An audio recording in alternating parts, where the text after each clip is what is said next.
Imagine walking into a remote Arctic village. The fires are still burning. Dinner is on the tables, clothes are drying by the fire. But the people, they're gone. All of them, without a trace. This isn't a horror film. This isn't urban legend fiction. This is a real case, documented, investigated, and never explained.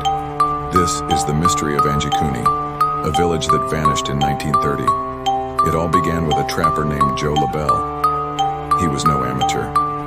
He'd spent years navigating the northern wilds of Canada, hunting, fishing, living off the land in some of the harshest climates on Earth.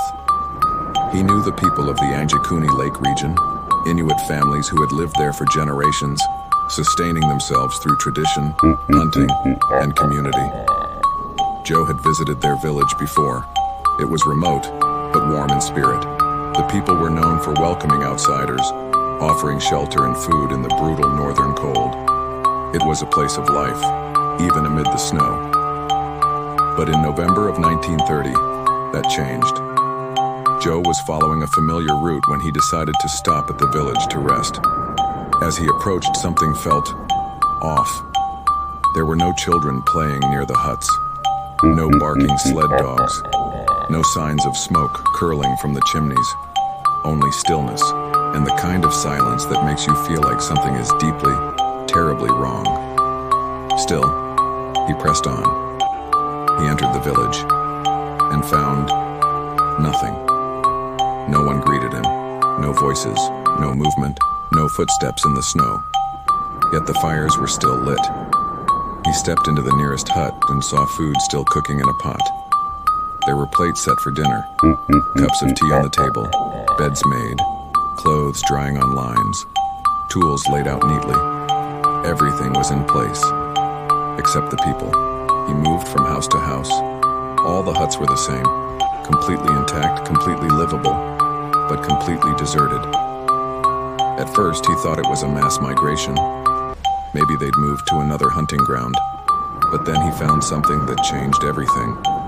Outside the village, several sled dogs were found buried in the snow, dead. Some were still tied to posts, starved, as if their owners had simply forgotten they existed. And then came the most disturbing discovery. The village graveyard had been disturbed. Several graves were dug up. The bodies were missing. Who would do that, and why? Joe LaBelle was terrified. He left immediately and traveled over 30 kilometers to the nearest telegraph station to send a message to the Royal Canadian Mounted Police. When the Mounties arrived, what they found confirmed every word of Joe's story. The village was intact, but lifeless, frozen in time.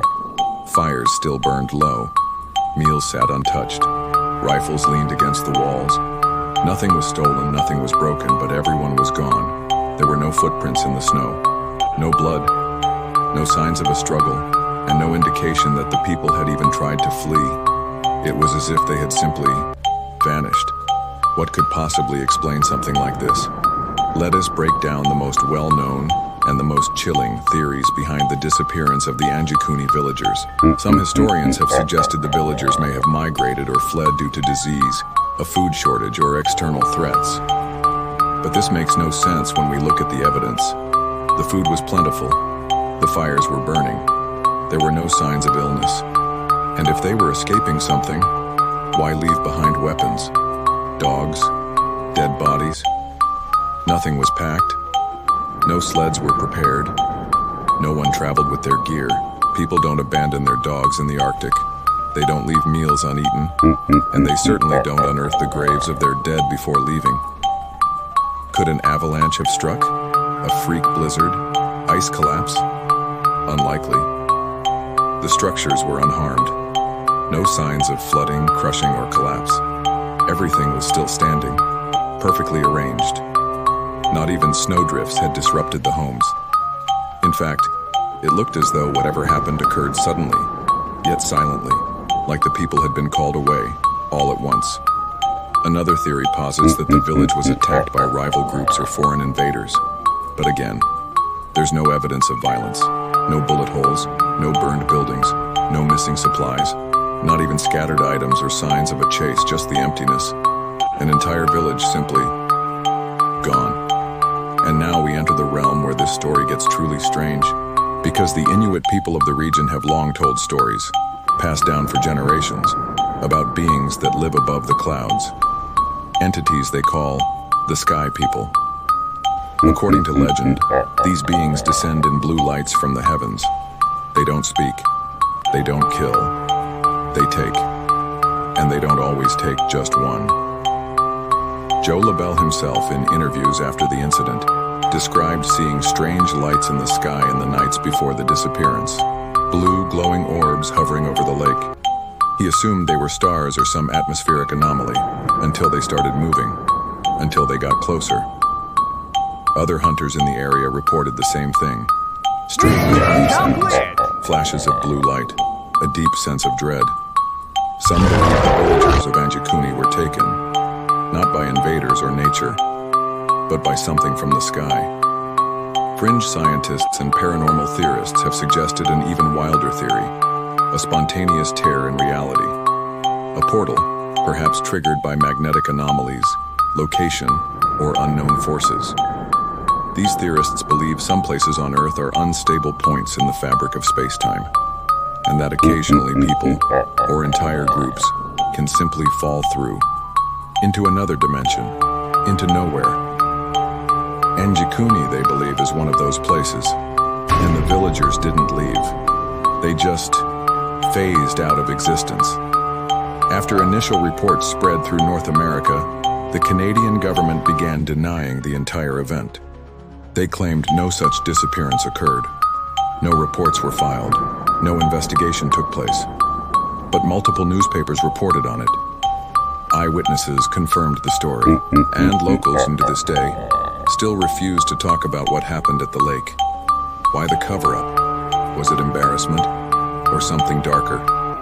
Today, there is no village at Angikuni Lake. The structures are long gone. Nature has taken back the land. But some say that at night, if you camp by the water, you can still see strange lights above the trees, flickering, watching, waiting. Others say the area feels wrong, like time itself doesn't move correctly there. Watches malfunction, GPS glitches. Some people even report hearing whispers in languages they don't recognize. Would you visit a place like that? Would you stand where 40 people vanished and see if the lights come for you? Would you wait? If this story sent chills down your spine, you're not alone. The mystery of Angikuni remains unsolved. No bodies were ever recovered, no traces found. Just the silence of the Arctic and the ghosts of a village that vanished. If you want more stories like this, real horror, true disappearances, and urban legends too strange to ignore, subscribe to the channel. We post every week. And next time, we're talking about a hotel where guests wake up in rooms they never checked into. You don't want to miss it. Subscribe, comment your theory, and remember, some stories are forgotten for a reason.